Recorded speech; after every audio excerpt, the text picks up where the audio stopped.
complying with the subpoena is mandatory. It's not optional. Truthfully testifying before Congress is also mandatory.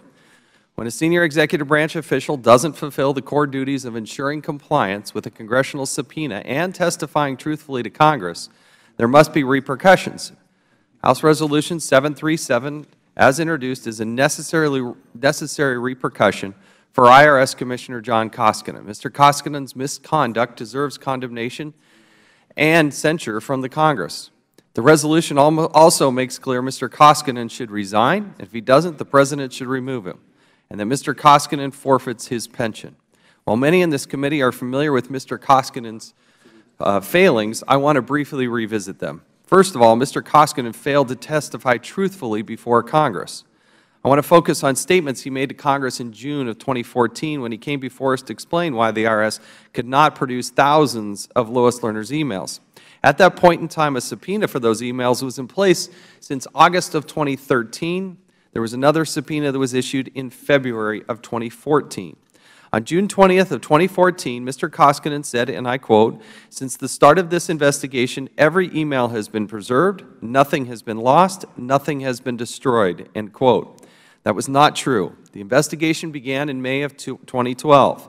Yet the Inspector General found the IRS destroyed 422 backup tapes containing as many as 24,000 emails to and from Ms. Lerner on March 4th of 2014. That's the date in which we know there was destruction. Also on June 20th of 2014, Mr. Koskinen told Congress, quote, "We confirmed that backup tapes from 2011 no longer existed because they've been recycled pursuant to IRS normal policy," end quote. That was not true either. The backup tapes were intact until March 4th of 2014, almost 2 years after the congressional investigation began.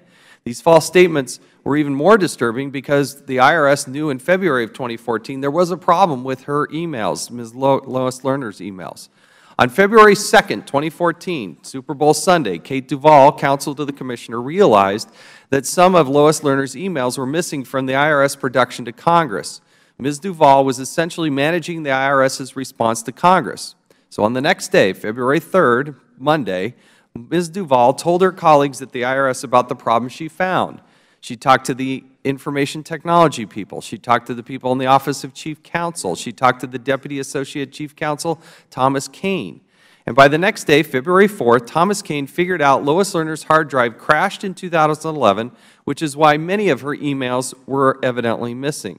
So the IRS knew in early February of 2014 there was a problem with her emails. And Mr. Koskinen told us he personally knew about Ms. Lerner's hard drive crash and missing emails in mid-April. And still Mr. Koskinen failed to take basic steps to try to locate the documents.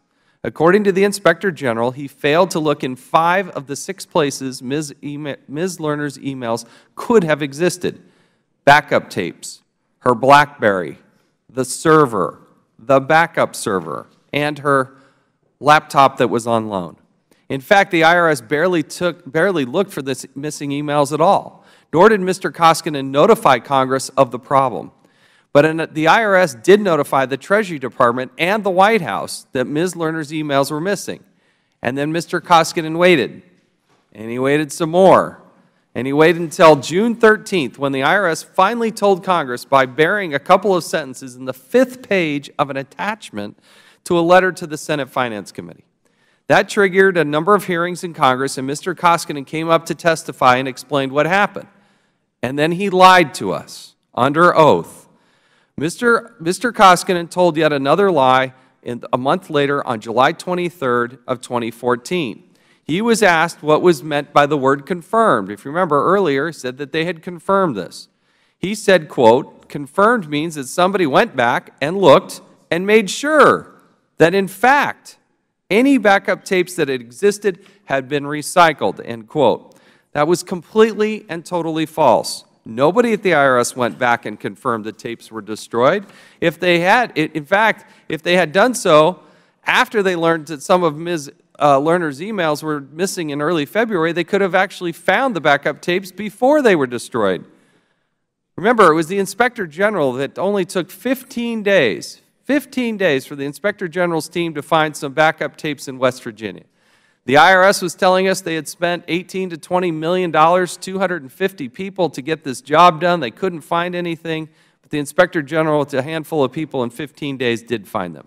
Tim Camus, Deputy Inspector of Investigations at TIGTA, the Inspector General, summed it up by testifying, and I say, in quote, he said, quote, "The best we can determine through the investigation, they simply didn't look for those emails. So for the over 1,000 emails that we found on the backup tapes, we found them because we looked for them," end quote. It is important to note Mr. Koskinen has never made an attempt to clarify or amend any of his prior statements, that being through today here in 2016. Last year, the Government Accountability Office audited whether the IRS had implemented changes to prevent targeting from happening again. Remember, it was the President who stood up in the White House and told us all that he was going to get somebody new in there to work hand in hand with Congress to try to make sure this never ever happened again. But again, a more recent GAO report found nothing has changed. The environment for targeting still exists. GAO found there's still a risk that the IRS, quote, "could select organizations for examinations in an unfair manner based on an organization's religious, educational, political, or other views," end quote. Mr. Koskinen, the President's turnaround artist, has done nothing to prevent the IRS from targeting other Americans for their political beliefs. Mr. Koskinen was confirmed in December of 2013. His term does not expire when President Obama leaves office. He will continue to lead the agency based on that Senate confirmation until November of 2017 unless we act. Because of the actions of Mr. Koskinen, Americans will never know the truth about how and why their First Amendment rights were violated. For these reasons, Mr. Koskinen should face the ultimate repercussion and be impeached. Toward that end, censure is a helpful first step. We owe it to the American people to ensure their government officials are held accountable for misconduct. When there's a duly issued subpoena, you have to comply with it. When you come to Congress, you must testify truthfully. If you find later that there has been a mistake in your testimony, you need to come and explain that and correct the record. None of that happened with Mr. Koskinen. The situation is getting worse. It's not getting better. And that's why I would urge my colleagues to support House Resolution 737, condemning and censuring Mr. Koskinen. Well, now